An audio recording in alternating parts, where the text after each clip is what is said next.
हिंदू धर्म में दो तरह के गणेश जी का प्रमाण कहा जाता है, एक राइट सूंड के गणेश, एक लेफ्ट सूंड के गणेश।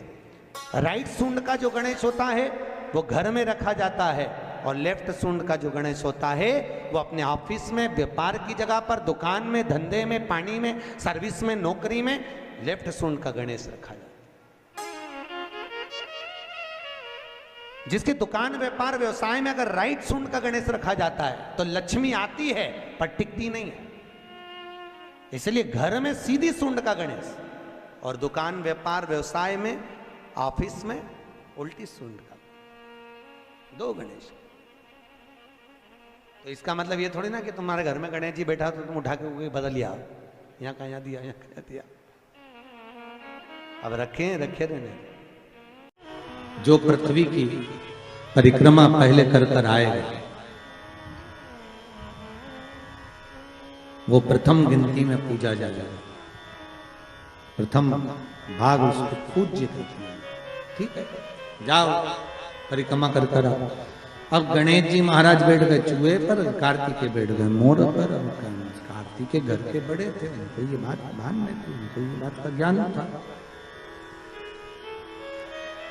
तो कार्तिकेय जी ने कहा अगर माता पिता का कहना नहीं मानेंगे तो अच्छा नहीं लगेगा। तो कार्तिकेय जी तुरंत मोर पर चढ़कर और परिक्रमा करने निकल गए। भगवान ने तुरंत वर दे दिया, प्रथम गिनती में तुम गिने जाओगे तथास्तु। पार्वती जी को तो मालूम ही नहीं पड़ा कि कब वर दे दिया, नहीं तो पार्वती जी तो खड़ी हो जाती। अब आ गए कार्तिकेय ने आकर कहा दंडवत करता हूं पिता का, प्रणाम। हम तुम्हें देवताओं की सेना के सेनापति बनाते हैं। कार्तिकेय की आंख से अश्रु बहे। देवताओं की सेना के सेनापति? क्या मैं प्रथम गिनती में नहीं आऊंगा? नहीं। क्यों? गणेश जी ने प्रथम गिनती में आ गए। गणेश जी ने परिक्रमा कर ली। किसकी करी? हमारी। पिताजी आपने कहा था पृथ्वी की परिक्रमा कर कर जो आएगा प्रथम गिनती में गिना जाएगा, तो पहली परिक्रमा पृथ्वी की तुमने नहीं करी, फिर गणेश ने नहीं। पार्वती जी उड़ गई। क्या बात है कार्तिकेय ने कहा मां, पिताजी ने गलत निर्णय दे दिया। क्या गलत निर्णय दिया? गणेश जी को प्रथम गिनती में दे दिया और मैं परिक्रमा कर कर आया। सारी बात मालूम पड़ गई कि गणेश जी ने चूहे पर बैठकर शंकर पार्वती की परिक्रमा करी, ये हुआ वो हुआ, सब मालूम पड़ गया। पार्वती मैया की आंख में से आंसू बहने लगा। पार्वती उठकर खड़ी होकर शंकर भगवान से बोली, प्रभु बहुत भोले हो आप, इसलिए आपका नाम भोला शंकर है। बहुत भोले। एक बेटे को भेज दिया पृथ्वी की परिक्रमा करना, और दूसरे बेटे ने आपकी परिक्रमा करी और आपने उसे वर प्रदान कर दिया। इतने भोले। पिता की दृष्टि में कभी बच्चों के प्रति भेद न करना। कभी मत कहना, माँ से निवेदन है कि मेरा बड़ा बेटा अच्छा कि छोटा अच्छा, मंजला अच्छा कि संजला अच्छा, कभी मत कहना। क्यों? क्योंकि गेंद कभी भी किसी भी पाले में जा सकती है और किसी भी बहू से पाला पड़ सकता है। आप कभी मत कहो। आपके 4-5 बच्चे हैं, आप हमेशा अच्छा बोलो, मेरे बच्चे सब बढ़िया, बड़ा बेटा बहुत बढ़िया, बड़ी बहू बहुत बढ़िया, छोटी बहू बहुत बढ़िया, उससे छोटी बहुत बढ़िया, उससे छोटी बहुत बढ़िया। क्यों? अपने को करना क्या? जिस बहू के यहाँ जाओ, रबड़ी खाओ, वापिस आ जाओ। हमन बुरा भला करना।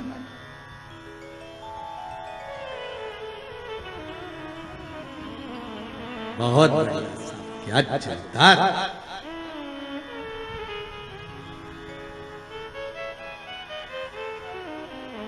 बहुत जोरदार था, बहुत। मेरी बड़ी बहू बहुत बढ़िया, क्या जोरदार कपड़े सिलती है, क्या जोरदार दाल बगाड़ती है। छोटी बहुत बढ़िया बच्चों को पढ़ाती है, इतनी बढ़िया पढ़ाने में, सब बच्चों को लेके बैठ जाती, पढ़ा लेती है। उससे छोटी क्या मांडना मांडती, क्या कपड़े सिलती। उससे छोटी वो भी बहुत जोरदार भोजन पकवान बनाती। जब माँ तारीफ करे तो उसके लिए सब बराबर। ने कहा ये आपने श्रेष्ठ नहीं किया। पार्वती जी बोली मुझे अच्छा नहीं लगा आपने निर्णय जो दिया। क्या चाहती हो पार्वती? पार्वती जी कहती हैं आज मुझे एक वर देना पड़ेगा। बोलिए क्या वर चाहिए? भोलेनाथ मुझे वर ये चाहिए कि आज के बाद आपकी कोई परिक्रमा ही ना हो। मुझे वर दे दो कि शंकर की परिक्रमा कभी नहीं हो।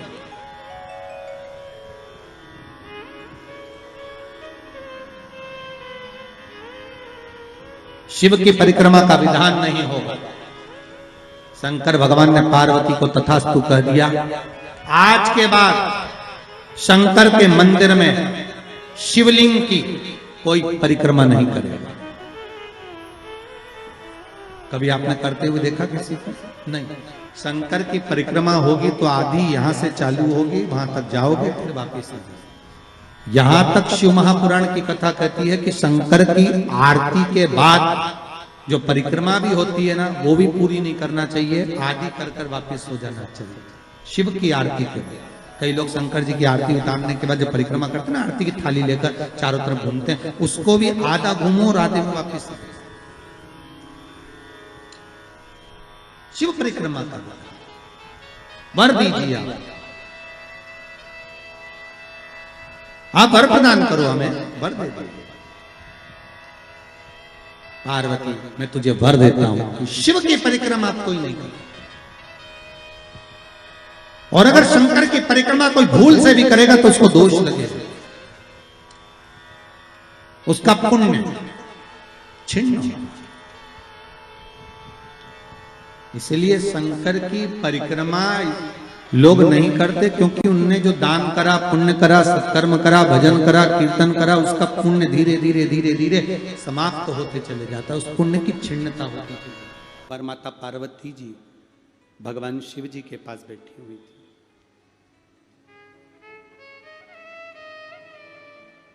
उनके मन में एक भाव प्रकट हुआ कि मुझे स्नान करने जाना है, तन पर उपटन धारण कर। उन्होंने तन पर उपटन लगाया, उपटन को लगाकर माता पार्वती जी स्नान करने के लिए चली। सखियों ने उनके शरीर पे से उपटन को निकाला, उसका पुतला तैयार करा। अब देखिए जरा कथा, ये सब ने सुनी है।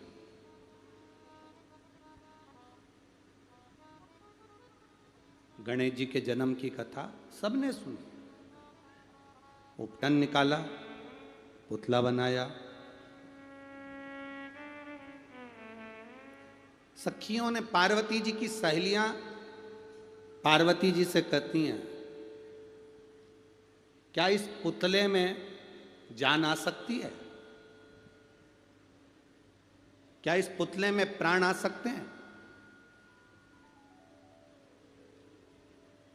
जितने लोग पेड़ों के नीचे बैठे हैं, बाहर बैठे हैं, छाता लगाकर बैठे हैं, पंडालों में, यहाँ वहाँ, रोडों पर, दुकानों पर, जहाँ जहाँ तुम बैठे हो छाँव में, इस कथा को थोड़ा ध्यान से सुनना।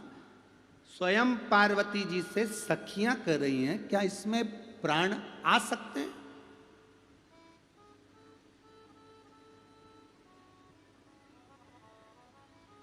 क्या इसमें प्राण आ सकते हैं? तो पार्वती जी ने कहा, क्यों नहीं आ सकते? अकाल मृत्यु वो मरे जो काम करे चंडाल का, और काल उसका क्या बिगाड़े जो भक्त हो मां। क्यों नहीं आएंगे इसमें? जब वो बंजर भूमि में भी घास पैदा कर सकता है, तो इस पुतले में भी वो प्राण दे सकता। पार्वती, तुम कह रही हो कि इस पुतले में प्राण आ सकते हैं? हाँ, लाकर बताओ। पार्वती जी ने हाथ में जल लिया, शिव जी का स्मरण किया। सखी ने कहा, पार्वती तुम आंख बंद करके किसको याद कर रही हो? तुम ये नेत्र बंद करके किसको याद कर रही हो? पार्वती जी कहती हैं, मैं महादेव को याद कर रही हूं। महादेव को? हाँ। सखी ने कहा, पार्वती तुम महादेव को याद कर रही हो इस निर्जीव पुतले के लिए? पार्वती जी ने कहा, निर्जीव को भी जीव दे सकता है, पशु को भी प्राण दे सकता है, संपूर्ण ब्रह्मांड के लिए जो जहर पी सकता है वो मरे को भी जीवित कर सकता है। वो केवल एक काल अधिपति महाकाल है। वो केवल एक काल अधिपति महाकाल के सिवा दुनिया में कोई नहीं कर सकता। कब करता है, कैसे करता है, क्या करता है, ये उसके ऊपर निर्भर, ये उसके ऊपर निर्भर। पार्वती, शिव जी का नाम लेकर आप जल छोड़ोगी तो क्या देवाधिदेव महादेव इस पुतले में प्राण दे देगा? क्यों नहीं? कल कथा सुनी थी ना आपने, एक वो बच्चे के हृदय में छेद हो गया था, सारी जांचें कराई, वो माँ को आसपास में कोई हॉस्पिटल नहीं मिला, मोबाइल पर कथा सुनते सुनते उसने बस 2 बूंद जल डालकर कपड़े को पोंछ कर बेटे की छाती पर लगा दी और डॉक्टर से कहा एक जांच और कर लो, फिर ऑपरेशन की भले तैयारी करना। और डॉक्टर दूसरी जांच जब 10 तारीख को करा तो बच्चे के हृदय में छेद नहीं था। यह शिव तत्व है, यह उघड़ी है शंभु। आपका भरोसा, आपका विश्वास, आप जो शंकर जी से कहते हो ना कि भोला सब दुख काटो, ये केवल स्तुति नहीं है, ये केवल शब्द नहीं है, ये केवल प्रार्थना नहीं है। आप बाबा से कहते हो बाबा सब दुख काटो मेरा, तो बाबा का मतलब होता है पिता से, बाबा का मतलब होता है दादा से, बाबा का मतलब होता है अपने घर के बुजुर्ग से, बाबा का मतलब होता है अपने घर के बड़े से। जब हमारे घर के बड़े से, बुजुर्ग से हम जब बात कहते हैं तो हमारा दुख कटता है। क्यों नहीं कटेगा? क्यों ना कटे?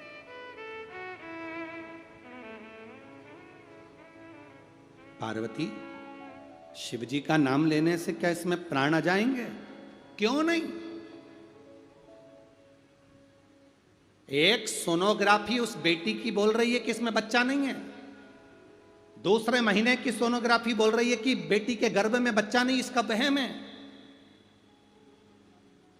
अब 2 महीने वहम में सोनोग्राफी बोल रही है कि बच्चा नहीं, और तीसरे महीने की सोनोग्राफी बोल रही है कि 3 महीने का गर्भ है। 3 महीने का गर्भ है, ये तीसरे महीने की सोनोग्राफी बोल रही है।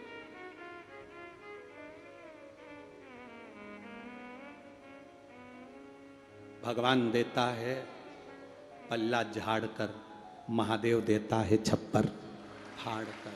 सहजता नहीं देता, सहजता दे कहां वो?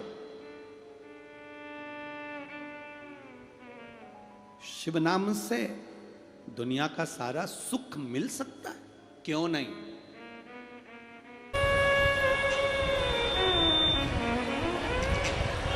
अभी हम आते समय गिरि गोवर्धन नाथ जी की परिक्रमा करते करते यहाँ पहुँचे। अब फरीदाबाद आए हैं, नज़दीक में गोवर्धन नाथ है, तो परिक्रमा करने के लिए पहुँचे। परिक्रमा करने पहुँचे तो वहाँ पर परिक्रमा करते करते राधा कृष्ण कुंड पर पहुँचे।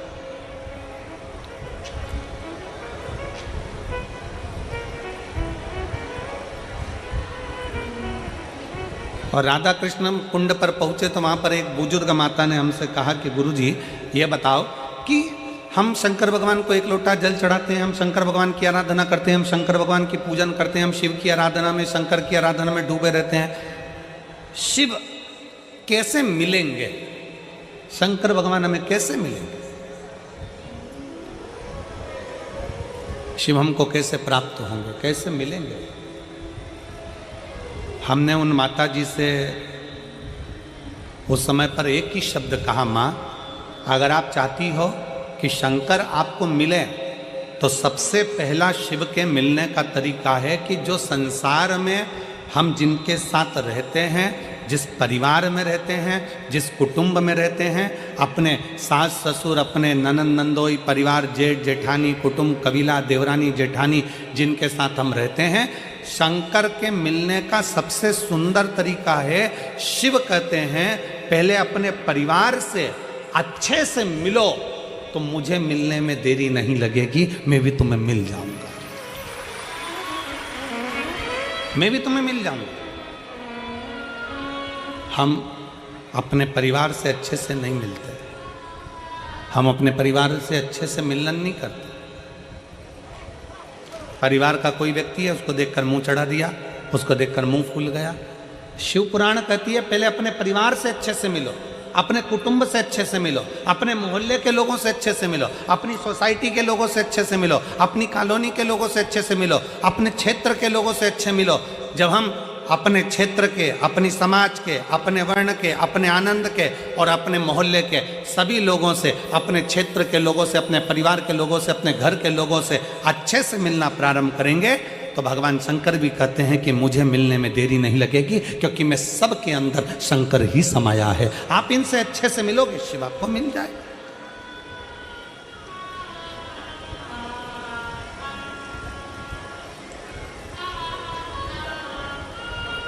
हम हमारे घर में अच्छे से तो रह नहीं रहे और हम विचार करते हैं कि भगवान हमें मिल जाए, एक बार भगवान मिलेगा तो मैं उनसे बात करूंगी। हम हमारे परिवार में जो लोग रह रहे हैं, हम उनसे अच्छे से बात नहीं कर पाते, हम उनसे अच्छे से नहीं रह पाते, हम कैसे किससे मिले? हमारा मिलन नहीं है श्रेष्ठ।